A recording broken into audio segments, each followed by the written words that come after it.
You know, it's funny how one of the smallest marks in the English language is also one of the most powerful. I'm talking about the comma. It's just a tiny little tool, but it can take a sentence that's a total mess and make it perfectly clear. So let's dive in and see exactly how it works.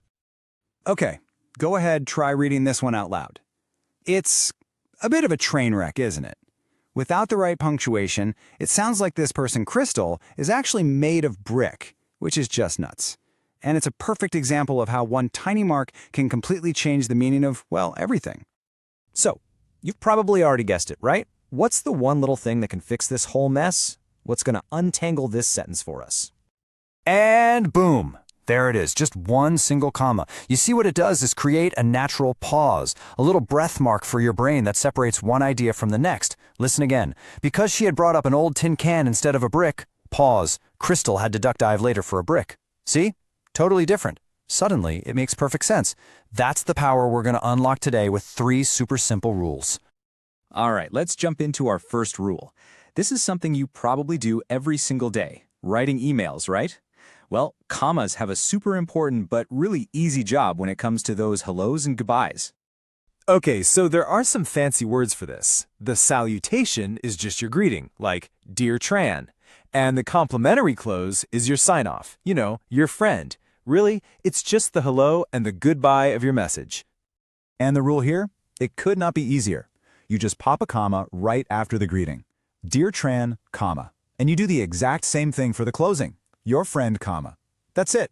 It's just a proper, polite way to frame your message. Super simple, right? Okay, rule 1 is down. Let's move on to rule number 2. Now this one's all about writing dates so they're perfectly clear. I'm sure you've seen this a million times, but let's make sure we really get why it works. So the rule itself is dead simple. Whenever you write out a full date, you've got to use a comma to separate the day from the year. Why? Because otherwise, all those numbers just smush together and it's kind of hard to read. The comma gives your eyes a nice clean break. And here you can see exactly how it works. It doesn't matter if you write January 10th or 10th of January. See that? In both cases, the comma goes right before the year. It's that consistent separation that makes it so easy to understand.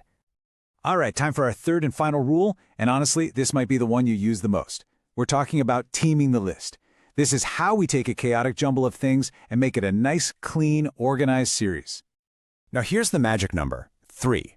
This rule only applies when you have 3 or more items in your list. So if you just bought milk and eggs, no comma needed. But the second you add that third thing, say bread, that's when the commas need to show up to do their job. Let's actually build a list right now. We start with I purchased milk. Simple enough?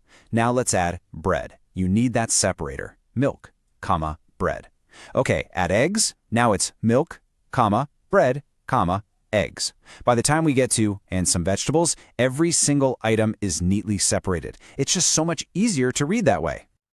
And just like that, you've got 3 really powerful comma rules under your belt. So let's wrap this all up with a quick summary, a little cheat sheet you can use anytime you're writing. Yeah, think of this as your personal comma toolkit. Rule 1, greetings and closings. Pop a comma after Dear Tran.